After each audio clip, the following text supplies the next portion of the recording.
இந்திய அளவில் புதுச்சேரி மாநிலத்திற்கு பெருமை சேர்க்கும் விதத்தில் புதுச்சேரி தொழில்நுட்ப பல்கலைக்கழகம் காலாப்பட்டு பகுதியில் இயங்கி வந்தது. கடந்த சில வருடங்களாக இந்த பல்கலைக்கழகத்தின் நிர்வாகத்திற்குள் ஏற்படும் கோஷ்டி பூசல், போதிய பாதுகாப்பின்மை, பல்கலைக்கழகத்துக்கு சம்பந்தமில்லாத வெளியிட குற்றவாளிகள் தொடர்ந்து அந்த பல்கலைக்கழகத்தில் மாலை நேரத்தில் தங்குதடையின்றி உள்ளே வருகை தந்து மதுபானம் அருந்துதல், பல்வேறு சட்டவிரோத சம்பவங்களை ஏற்படுத்துதல், அங்கு கல்வி பயிலக்கூடிய வெளிமாநில மாணவ மாணவிகளுக்கு பாதுகாப்பு இல்லாத நிலை தொடர்ந்து அங்கு நடைபெற்று வருகின்றது. இந்நிலையில கடந்த 11ஆம் தேதி மாலை சுமார் 5 மணி அளவில் இந்த பல்கலைக்கழகத்துடைய விடுதியில் தங்கி கல்வி பயிலக்கூடிய வெளிமாநிலத்தைச் சேர்ந்த மாணவி 4 நபர்களால் தாக்கப்பட்டுள்ளார். அவரு அன்றைய தினம் இரவு 11 மணி, அதாவது 11ஆம் தேதி இரவு 10 மணி அளவில் இந்திரா காந்தி அரசு பொது மருத்துவக் கல்லூரி உள்ள மருத்துவமனையில் சிகிச்சைக்காக சென்றிருக்கிறார். அப்போது அந்த அந்த மாணவிக்கு வெளிப்புற இரத்த காயங்கள் இருந்தது. அவங்க டாக்டர் யார் அடிச்சதுன்னு சொல்லி கேட்கும்போது, எப்படிப்பட்டதுன்னு கேட்கும்போது, என்ன ஒரு 4 பேர் தாக்கிட்டாங்கன்னு சொல்லி, யார் உங்களை தாக்குன்னு சொல்லும்போது எனக்கு தெரியல அப்படின்னு அந்த மருத்துவர் ஒரு 4 நபர்களின் குறிப்பிட்டு அன்னோன் பர்சன் அப்படின்னு போட்டு அந்த மருத்துவர் எம்எல்சி போட்டு சம்பந்தப்பட்ட காவல் நிலையத்துக்கு ஒரு 1/2 மணி நேரத்துக்குள்ள இன்டிமேஷன் கொடுத்துட்டாங்க. இது எல்லா ஸ்டேட்ல இருக்கிற சட்டம் அதான். யாராவது சட்டத்துக்கு விரோதமோ தாக்கப்பட்டாவோ இல்லை விபத்து ஏற்பட்டு மருத்துவமனைக்கு வந்தாவோ அவங்க சொல்லக்கூடிய இதை பெற்றுக்கொண்டு அங்க இருக்கின்ற மருத்துவர்கள் எம்எல்சி போட்டு அதை சம்பந்தப்பட்ட காவல்துறையினருக்கு உடனே இன்டிமேஷன் கொடுத்துருவாங்க. அந்த மாதிரி தான் அந்த மருத்துவமனையில் இருக்கின்ற மருத்துவர்கள் உடனே ஒரு 1/2 மணி நேரத்துக்குள்ள அந்த காவல் நிலையத்துக்கு இன்டிமேஷன். இப்போ இது ஒரு பக்கம் நடந்து முடியுது. இது சம்பந்தமா 13ஆம் தேதியில இருந்து, அதாவது சம்பவம் நடந்தது 11ஆம் தேதி, அதுக்கு மறுநாள்ல இருந்து சில நாளிதழ்கள், சில தொலைக்காட்சி நிறுவனங்கள் பல்கலைக்கழக மாணவி பாலியல் வன்முறை செய்யப்பட்டதாகவும், அதன் மூலமா 3 மாணவர்கள் ஒன்று சேர்ந்து அந்த பெண்ணை தாக்கி காயப்படுத்தியதாகவும் அப்படின்னு சொல்லிட்டு செய்திகள் வந்தது. இந்த மாதிரி செய்திகள் வரும்போது அரசு அந்த பல்கலைக்கழகத்துடைய நிர்வாகம் ஒண்ணு உண்மையா இருந்தால், இந்த செய்தி உண்மையா இருந்ததுன்னா, எப்போ அந்த பல்கலைக்கழக மாணவி தாக்கப்பட்டாரோ உடனடியாக அந்த நிர்வாகத்துக்கு அந்த மாணவி தெரிவித்திருந்த நிலையில அந்த நிர்வாகம் காவல்துறைக்கு புகார் அளித்திருக்கணும். இல்ல மருத்துவமனைக்கு அந்த மாணவியோடு சென்றது யாரு? அப்போ மருத்துவமனை டாக்டர் கிட்ட அந்த அந்த மாணவி வந்து தனக்கு நேர்ந்ததை சொன்ன பிறகும் அந்த மருத்துவமனை நிர்வாகம் வந்து ஒரு இன்டிமேஷன் அமைச்ச பிறகும் அந்த நிர்வாகமும் மறுபடியும் வந்து உரிய நடவடிக்கை எடுக்க வரல. காவல்துறையும் உடனடியா வந்து இது சம்பந்தமான வழக்கு பதிவு செய்யல. இப்போ இது வந்து அந்த பல்கலைக்கழக நிர்வாகத்தினுடைய ஒரு பொறுப்பற்ற செயலா இருக்கு. ரெண்டாவது வந்து இந்த சம்பவம் நடந்தது 11ஆம் தேதி. 11ஆம் தேதி அன்றைய தினமே அந்த அந்த பாதிக்கப்பட்ட மாணவி வந்து இரவு ஒரு ஒரு வந்து 10 மணி அளவுல அது சம்பந்தமா வந்து ட்ரீட்மெண்ட்டுக்கு போறாங்க.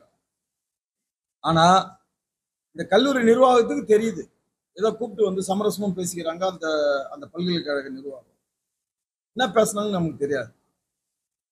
நம்மளுடைய ஒரு கேள்வி என்னன்னா, மருத்துவமனையிலிருந்து வந்து இன்டிமேஷன் கொடுத்துட்டாங்க, நீங்க ஏன் மறுநாளே வந்து வழக்கு பதிவு செய்யல? நேற்றைய தினம்தான் வந்து பல்கலைக்கழகத்தினுடைய நிர்வாகம் ஒரு மறுப்பு அறிவிக்கைய வெளியிட்டுக்கிறீங்க. அப்ப 2 நாள் வரைக்கும் நீங்க என்ன செஞ்சீங்க? நீங்க எதையுமே வந்து தெரிவிக்காதால மனம் போன போக்குல அவங்கவுங்களுடைய விருப்பத்துக்கு தகுந்த மாதிரி பத்திரிகை துறை சேர்ந்த நண்பர்கள் அவங்கவுங்களுடைய எண்ணத்துக்கு தகுந்த மாதிரி இந்த பிரச்சனையை கையில் எடுத்துக்கிறாங்க. அப்ப இந்த பிரச்சனை கையில் எடுக்கும்போது இது ஒட்டுமொத்த புதுச்சேரி மாநிலத்திற்கும் ஒரு தலைகுனிவை ஏற்படுத்தக்கூடிய ஒரு பிரச்சனை. இன்னைக்கு கூட மறுபடியும் அந்த சேனல்ல ஒரு 2-3 சேனல்ல பாலியல் வன்முறை நடந்துக்குது, பாலியல் பலாத்காரம், அந்த பாலியல் வன்முறையால வந்து அந்த பெண் தாக்கப்பட்டாரு அப்படின்னு தான் வருது செய்திகள். ஒண்ணு வந்து அரசு வந்து இதன் பேர்ல வந்து ஒரு நடவடிக்கை எடுக்கணும், சட்ட ரீதியான நடவடிக்கை எடுக்கணும். அது உண்மை இல்லாத பட்சத்துல, உண்மை இருக்குதுன்னா அது சம்பந்தமான நடவடிக்கையை அரசு எடுக்கணும். எதுவுமே இல்லாம நேற்று தினம் வந்து அந்த பல்கலைக்கழகம் ஏதோ ஒரு அதை படிக்கும்போது நம்மளுக்கு புரியல, ஏதோ அந்த பல்கலைக்கழகம் ஏற்கனவே நன்மதிப்பு கூட இருந்த மாதிரியும் இப்ப அதை யாரோ திட்டமிட்டு கெடுக்கிற மாதிரியும் 3 வருஷமா ஹைகோர்ட்ல உங்க பிரச்சனை எல்லாம் காரி மிஞ்சினுக்குதாங்க. கடந்த 3 ஆண்டு காலமா ப்ரொமோஷன் பிரச்சனை, அந்த பிரச்சனை, இந்த பிரச்சனை, போதிய பணியிடங்கள் நிரப்பாத இது சம்பந்தமான வழக்குகள் தொடர்ந்து அரசிடம் சம்பளம் வாங்கின அரசை எதிர்த்து அங்க இருந்தா நீதிமன்றத்துக்கு போறாங்க. அவங்க பேர்ல கூட இது வரைக்கும் அந்த நடவடிக்கை இல்லை. இது அடுத்த கட்டம். பல்கலைக்கழகம் மறுப்பு தெரிவித்த பிறகுதான் காவல்துறை வந்து ஒரு வழக்கு பதிவு செய்யறீங்க. அது என்ன வழக்குன்னா, நேற்று வந்து காவல்துறை வந்து ஒரு சாதாரணமான ஒரு ஒரு ஒரு வழக்கு, அதாவது வந்து பல்கலைக்கழகத்துக்குள்ள அத்துமீறி வெளியாட்கள் போவது, அங்க ஆபாசமா திட்டுறது. ஆபாசமா அவங்க யாரை திட்டினாங்க? அப்போ ஆபாசமா திட்டினாவே அந்த பல்கலைக்கழக மாணவிக்கு அடிபட்டுருமா? அவங்க அடிபட்டு ஹாஸ்பிட்டல் போனாங்க இல்லையா? அடிபட்டு ஹாஸ்பிட்டல் போகும்போது அதுக்கு உரிய ட்ரீட்மெண்ட் அந்த நிர்வாகம் கொடுத்துக்குது, மருத்துவமனை நிர்வாகம் கொடுத்துக்குது. அப்போ அங்க வந்து ஒரு 4 பேர் என்ன அடிச்சிட்டாங்கன்னு சொல்றாங்க. எப்படி அடிச்சாங்கன்னு சொல்லல, ஏன் அடிச்சாங்க என்ன அடிச்சாங்களா நமக்கு தெரியாது. அது வந்து அந்த அந்த வந்து சம்பந்தப்பட்ட மாணவிக்கு மருத்துவருக்கு தான் தெரியும் எப்படி அடிச்சாங்க, எதனால அடிச்சாங்க என்பது தெரியும். ஆனா அடித்ததற்கு உண்டான வழக்கு கூட இந்த காவல்துறை வந்து போடாம சும்மா அத்துமீறி உள்ள நுழைஞ்சு ஆபாசமா திட்டம்தான் ஒரு 4 பேர் மேல வந்து செக்ஷன் 296 இன்னும் கொஞ்சம் பரிமாறிச்சிருவோம். 296 within bracket B, 329 within bracket 3, read with 3 within bracket 5 BNS act 2023 படி இது வந்து சாதாரணமா சொல்லணும் ஒரு பெட்டி கேஸ், ஒரு 50 ரூபாய் ஃபைன் கட்டுற கேஸ். இது இந்த கேஸ்ல இதுல வந்து காவல்துறை வந்து வழக்கு பதிவு செஞ்சுக்கிறீங்க. ஆனா தினசரி வந்து செய்தித்தாள்களும் தொலைக்காட்சி நிறுவனங்களும் இந்த பிரச்சனை பூதாகாரமா ஆக்கின்னு போகும்போது இந்த அரசு வந்து இந்த பிரச்சனையில வந்து பாராமுகமா இருப்பது வந்து ஒரு தவறான பல முன்னுதாரணங்களை வந்து கொண்டு வருவதாக ஆயிடும்.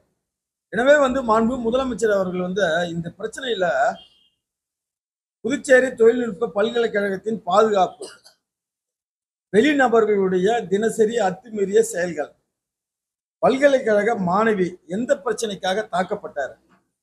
இந்த தாக்குதல் சம்பந்தமா இந்த இந்த இந்த வந்து தாக்குதல் யதார்த்தமா நடந்ததா அல்லது பாலியல் ரீதியான துன்புறுத்தலின் போது இந்த தாக்குதல் நடந்ததா? பல்கலைக்கழகத்தினுடைய நிர்வாகத்துக்கு தெரிந்த பிறகு நிர்வாகம் எடுத்த நடவடிக்கை என்ன? ஏதாவது ஏன் வந்து அந்த நிர்வாகம் உடனடியாக காவல்துறைக்கு புகார் அளிக்கவில்லை? அதே போன்று பல்கலைக்கழக மாணவி தற்போது அந்த புள்ள பாதுகாப்பா இருக்குதா, இல்ல அந்த மாணவி வேற யாருன்னா அரசியல்வாதிகள் மிரட்டுறாங்களா, இல்ல அவங்களுக்கு மிரட்டல் துன்புறுத்தல் இருக்குதா என்பது போன்றும், அதே போன்று அந்த பிள்ளைக்கு மருத்துவம் பார்த்த டாக்டரிடம் அந்த அந்த அந்த மாணவி என்ன சொல்லிக்கிறாங்க, யார் அது மாதிரிலாம், அதாவது எதனால தாக்கப்பட்டான்னு அவங்க சொல்லிக்கிறாங்க. இது போன்ற அனைத்து விசாரணைகளையும், அனைத்து நேர்மையான அனைத்து விசாரணைகளையும் இப்போ காவல்துறையில் இருக்கக்கூடிய ஒரு பெண் ஐபிஎஸ் அதிகாரி உள்ளடக்கிய ஒரு நீதிபதி தலைமையிலான நீதிமன்றத்தினுடைய உயர்மட்ட விசாரணைக்கு மாண்புமிகு முதலமைச்சர் அவர்கள் உத்தரவிட வேண்டும். இதுல